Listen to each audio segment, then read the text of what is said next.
Good morning, good afternoon, good evening, America. You are now listening to Mikase Sukase, and I am your host, Niko Halts. I want to thank everybody for tuning in to our daily podcast. We're going to have a lot of fun today.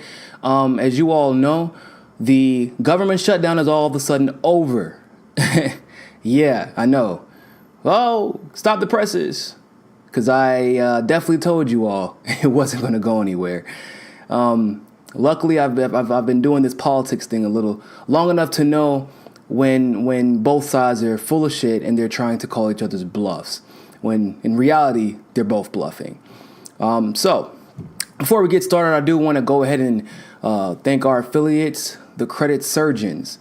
Trust me, I know, and probably the credit surgeons know better than anybody else, that when you are trying to file for a loan or even check on your credits because you're looking to buy that house, that car, that laptop, those student loans. You're trying to get that stuff now, not 2 years from now.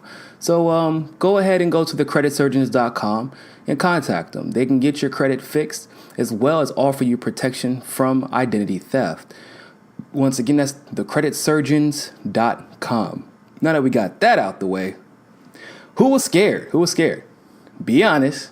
Be honest, some of y'all were a little scared. Listen, I went through this in the 2012, 2013 era with Obama. Whenever the government was going to shut down, I was still in the military.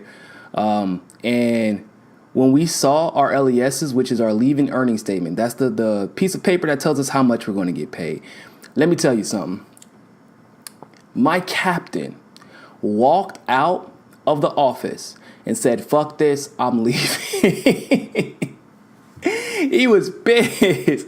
You know, me, I was like a private at the time, so it wasn't that big of a deal. I was like, damn, I'm only going to get like $200 this paycheck. But I was only making like $475 a paycheck anyway. Yeah, just in case you didn't know, pretty much if you're not an officer and if you're not a senior enlisted, you're poor. You're literally at or below the poverty line. A lot of military actually are on food stamps. So whenever they were like, we're going to get paid a little bit less, we're like, oh, shucks.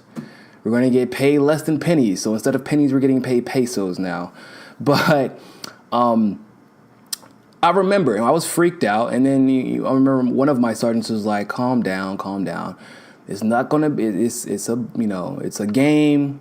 They're using this for political, to establish themselves with their constituents, with their respective constituents. So the Democrats are trying to show that they're actually fighting for DACA, while the Republicans are trying to show that they are absolutely against illegal immigration. In this particular case, going is 2018. But it has come to an end. Now, for a government shutdown to have come to an end so abruptly, there must have been some pretty big changes to the original legislation that was put on the desk of Donald Trump. Like, maybe the Democrats finally compromised on DACA, or even maybe the Republicans decided that it may be a good idea to keep DACA and keep CHIP as long as they get to keep their wall. Right? No, that's actually not what happened. In fact, nothing happened. Absolutely nothing changed whatsoever. It was the exact same piece of legislation, the exact same provisions as the original piece of legislation that was offered people. The exact same ones. So if you're a Trump fan, I hate to break it to you, DACA is still in there. All that, put our people first, put us first, yeah, out the window. And I'm going to go into a little bit more detail about that in a little bit. Or if you're a Democrat, well, you should be extra pissed because that wall was included in the original legislation and had absolutely nothing to do with the shutdown. Although allocating $15 billion to a wall that isn't going to do absolutely anything should have been cue for a shutdown to begin with, but it was not. Chuck Schumer gave Donald Trump that wall so fast. In case a lot of you don't know, Chuck Schumer oftentimes votes conservative. So for those of you who are in New York, I hope that you remember this day, or yesterday, I should say. But I hope you remember that Chuck Schumer, the one who painted himself, I remember living in New York at the time, and I voted totally against Chuck Schumer. One of my friends actually ran against him and did a pretty damn good job. But Chuck Schumer he's a conservative, people. He's always has been. And unfortunately, he's not up for re-election until 2022. Unfortunately for the country, because if it was just New York, may not be that bad. But Chuck Schumer is the minority leader, so we're kind of screwed for a long time. But yeah, that wall was included. So what was the government shutdown about, right? Because the wall was included in the original legislation. DACA was even included in the original legislation. And DACA actually isn't up for negotiation until March. So what the hell's going on, right? You saw the Republicans try to label it the Schumer shutdown. Okay. How is it the Schumer shutdown? It has to go on Trump's desk. Trump was the one who said, whatever bipartisan legislation you put on this desk, I will sign. And then suddenly he refused to sign it. Okay? I don't know why it was named the Schumer shutdown. I don't like Schumer, but it wasn't his shutdown. The Republicans did, in fact, have the House, the Senate. They have, obviously, the executive office. And they even pretty much have the judicial system as well. So, what the hell? What gives, right? Everybody got everybody got what they wanted. So why the shutdown? Well, people, it's because we were getting screwed from all sides. I hope your kids aren't listening to this. Hopefully they don't know what this is anyway. But this is pretty much a political orgy where we didn't have any say on what was going on. We were getting screwed from literally all sides in every hole with no lubrication. Let's go ahead and start with the fact that we have announced, Rex Tillerson did, I should say. He announced that we're going back to war with Syria. Now, some people will say, no, this isn't a war. We're just putting more troops on the ground. And we're arming 30,000 Kurdish soldiers to be on the border of Turkey and Syria. I want you all to remember something. Iraq wasn't a declared war either. We just put troops on the ground. Don't worry, we'll be out in a year. Oh, I'm glad Rex Tillerson was at least honest about one thing. He didn't even try to put a timetable on it. He said, we're going to keep people in Iraq indefinitely. We don't know when we're going to leave. I have no idea. We may not ever leave. We may just set up camp there. We might put in a pool, start doing some renovations, redecorations, take out a lease on a few homes. We're not going anywhere anytime soon.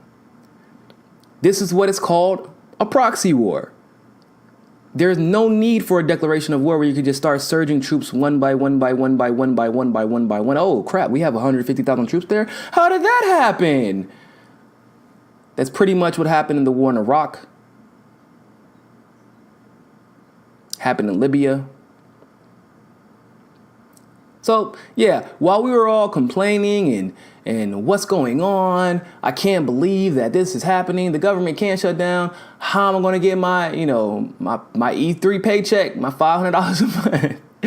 Yeah, Rex Tillerson was declaring war on Syria. Now, if many of you all recall, I said a long time ago, and this is only for people who have watched me on YouTube. If you do not follow me on YouTube or have not subscribed to my page, I urge you to do so. You can look me up, Niko House, or Mikasa Sukasa. Either one is fine, or MCSC.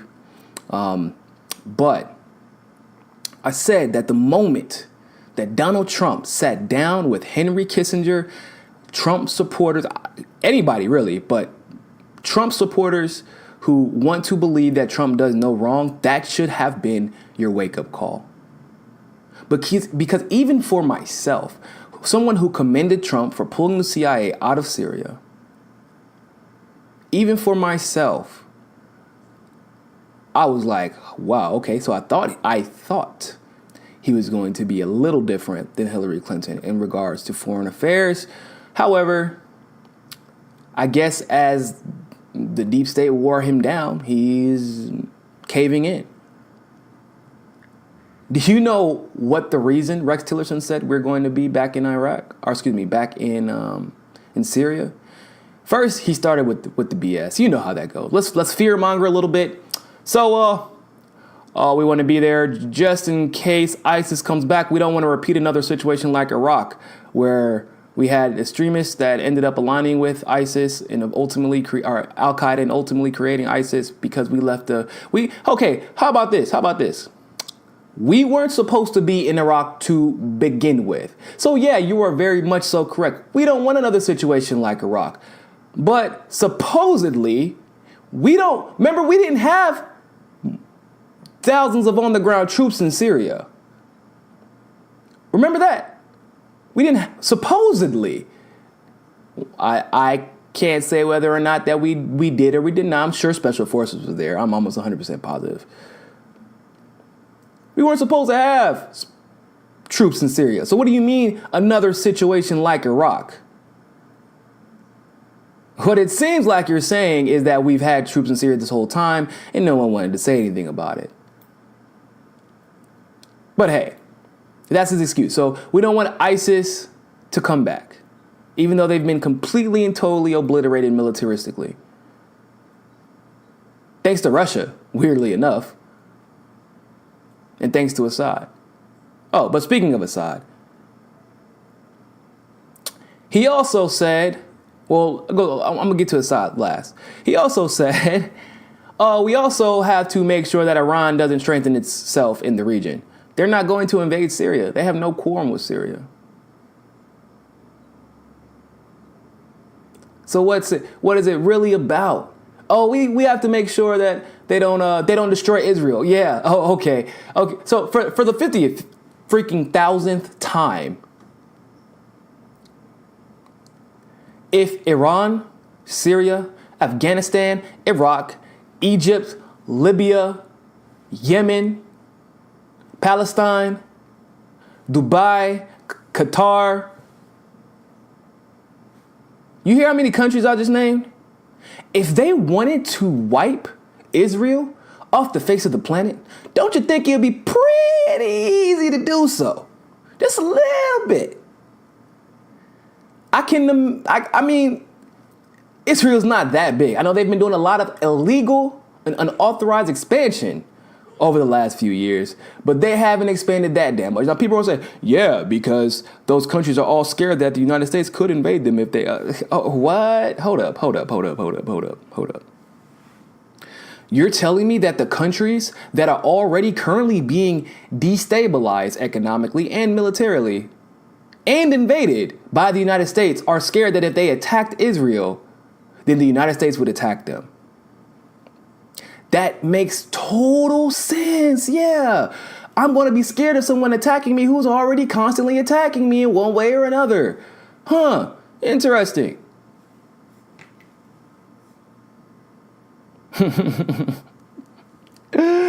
Yo, the logic. They're feeding y'all bullshit. It's not about Israel. Well, it is, but not in the way that's a different discussion for a different day. Then he said he finally came up with the real reason. And also, we just happened to want Assad out of there. We want a regime change. He said that really fast, by the way. He kind of blew that by. He attacked his own people. No, he didn't. We already found that out. In case people haven't been paying attention, someone actually won a Pulitzer Prize for figuring out that that was a lie. Obama and his administration, with Hillary Clinton at the helm, imported chemical weapons into Syria from Libya. We set them off. That was us, because we wanted an excuse for a regime change. Even you people, you really have to understand something. It was never about peace. Ever. I want you all to know something. Do y'all know how long we've been in Syria? People who have just now started, or excuse me, not Syria, Libya. People who have just started paying attention may think that started in maybe mid-2000s, a little bit after when Hillary Clinton took over office. Oh, no. See, I'm from a military family. I have military relatives. I'm from a military town. if more importantly, I'm from a special forces town. I have a family member who at one point was the command sergeant major of 3rd Group, but was a sergeant whenever they invaded Libya. He has artwork and all kinds of stuff hanging up, or used to, in his garage from when he was in Libya. We have been attempting to take down Gaddafi since the late 80s. Even after the AU, African Union, many people don't know that exists because once again, the West tries to dehumanize Africans just in the very same way that they try to dehumanize people from the Middle East, Arabs and Desi alike.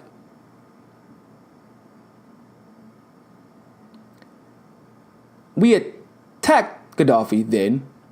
We were attacking him, and then the African Union said, because a lot of people don't know, Gaddafi was the head of the African Union, and he didn't fight his way to the top. He was appointed the head of the African Union. They reached an agreement saying, Gaddafi, look, we know that what's going on in your region is not 100% your fault. We understand that you're trying to protect yourself from forces being armed by the West. So how about this? How about you step down so that we can not give the West any reason whatsoever to be in any of our African nations? Don't give them an excuse. Step down so we can have peace finally. Gaddafi agreed to this. This is in writing. The UN knew this. The US knew this. The EU knew this. Even after they knew this, however, guess what happened?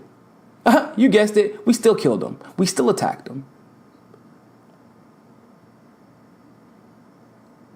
Because the last thing that we wanted in that region was peace. Because we cannot control you. We have no reason to have soldiers there. We have no reason to struggle you economically if your region is peaceful and stable. Because that would make you a sovereign nation. And we can't invade those. We're doing the same thing that we did to Gaddafi to Assad. Framing him constantly, except for Assad has a much stronger support base. We attacked him using Al-Qaeda. We weaponized Al-Qaeda. We weaponized ISIS. If you think I'm joking, you need to do some research because this is obvious. If you've ever seen ISIS train, they use special forces training methods. Look up the videos. We attacked him with Al-Qaeda. We're attacking him with the Kurds right now. We attacked him with our own forces. We bombed him from each side. Then his quote unquote rebel forces as well. The rebel forces against Assad. And he still won. You don't win that war unless your people are with you. Period. Not when you're being attacked from all sides by the United States. Ask Saddam. Ask Libya. Ask Gaddafi. Ask Cuba. Ask Fidel Castro before he died. You don't win that battle unless your people are with you. One of the first things you learn in political science is a slave soldier is the worst soldier to have because they're not going to fight for you. A drafted soldier is not a fun soldier to have either because they're not as going to be motivated. They're just trying to survive. But the soldier who is fighting because of the love of his country and the love of his leaders alone are the best soldiers to have. And that is what you saw took place in Syria. That's why they won their war. A war that we helped perpetuate, by the way. Which, once again, is a different episode. We're going to talk about that a little bit more. But that's what was going on during the shutdown. People didn't know that. Why? CNN didn't report it at all. Fox News didn't report it because that looks bad on Rex Tillerson, clearly. Looks bad on Trump. Looks like he gave in to the deep state because he did. It looks bad on our Democrats for not talking about this.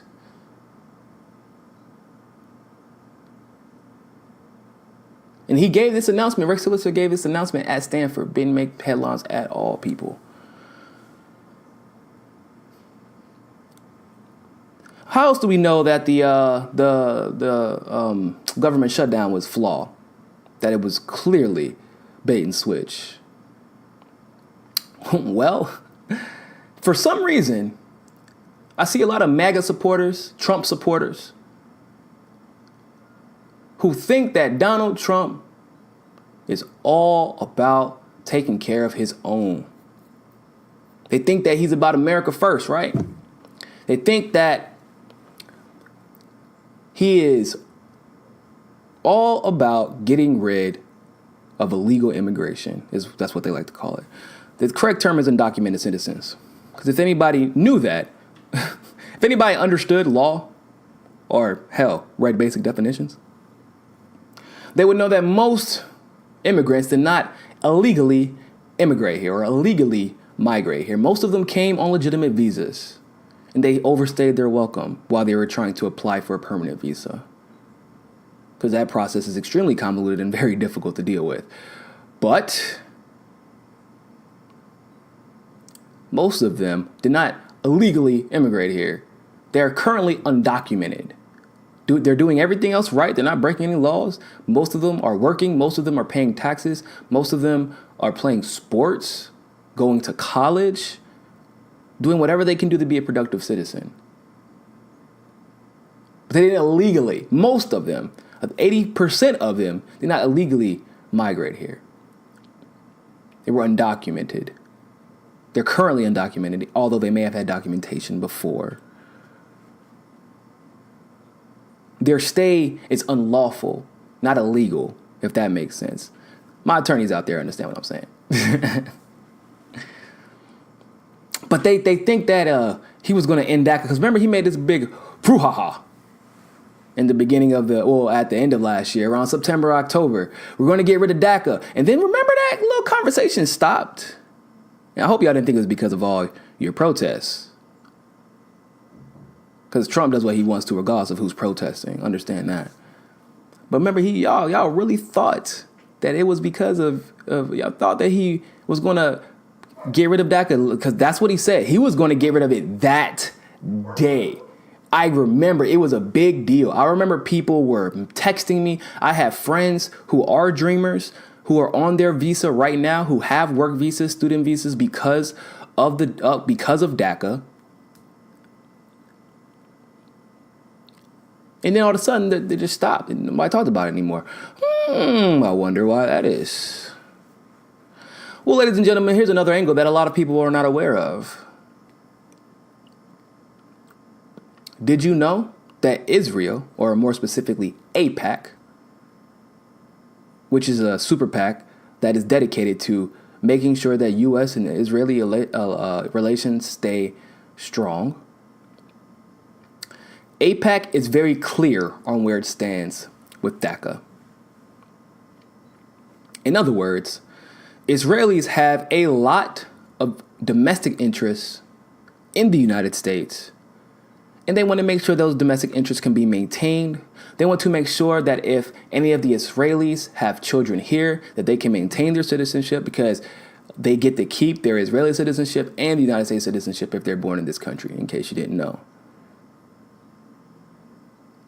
A lot of people are here right now. A lot of Israelis are here as we speak because of the DREAM Act. And a lot of people did not know that. So AIPAC is very strict on that. And they plan on bringing a lot more people, especially as Israel becomes more and more crowded. And it is very overcrowded. Real estate in Israel is expensive as hell, which is why they keep expanding. They dehumanize the Palestinians because they don't have enough land. They brought way too many people there, more than anticipated. And like a lot of Israelis are leaving, and they have to have somewhere to go. So they want them to come here and have kids here, so that if they need to leave Israel for whatever reason, they have the opportunity to do so. Oh, by the way, depending on what visa you have, you can come here for free and get free school and a social security card. Hell, most Israelis come here with more rights and more benefits than not people born in the United States. But hey, all my MAGA people, what did y'all say? America first. Put ours first. And then most of you are probably like, well, how do you know? How do you know he's like that? Where you get? I just told y'all. We're still talking about DACA. He said he was getting rid of it in like September or October. Woo, even before that. It was around August. It was a big deal. And all of a sudden, he just stopped talking about it. I wonder why. Because, you know, Bibi Netanyahu, Benjamin Netanyahu, for those of you who don't know. The leader of Israel. Him and Trump are really good friends. You remember that?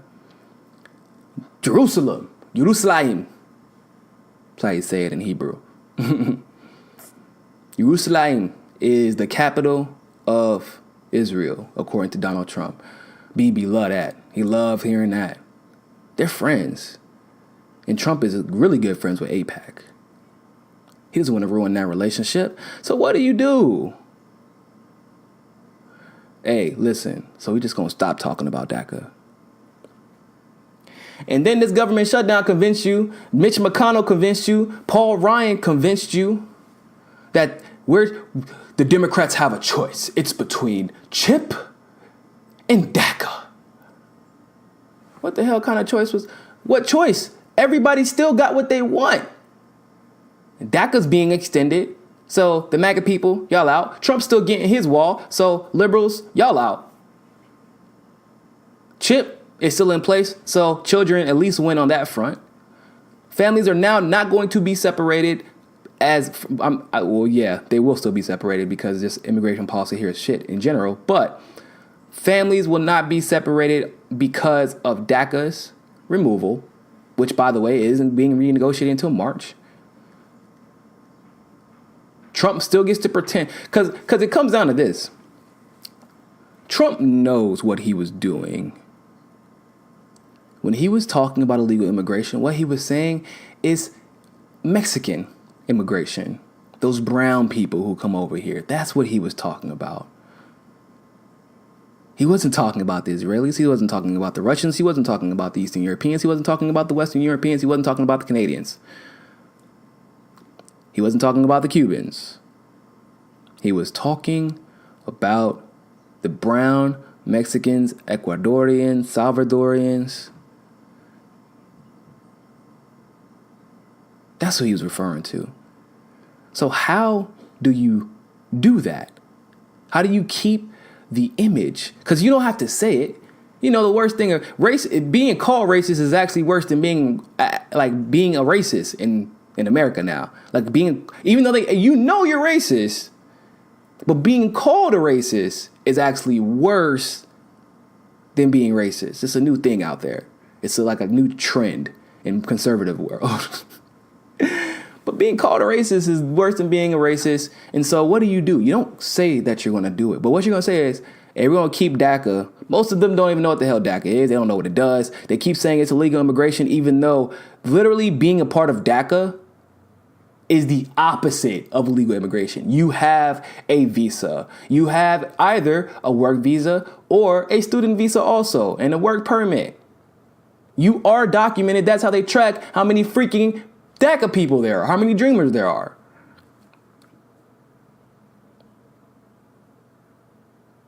So he kept the wall so they can, quote unquote, keep out the Mexicans, the brown people. But he kept DACA so he didn't mess up his relationship with Bibi Netanyahu, AIPAC, and Israel. There was literally nothing about the legislation that was originally introduced that got changed. Both the Democrats and the Republicans were playing the American people for fools. Seriously.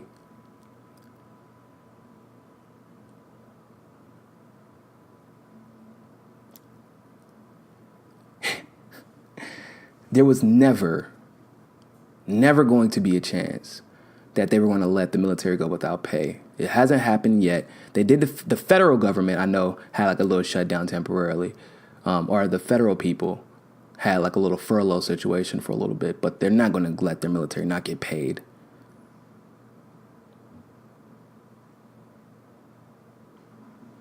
It was all for show. You're getting played.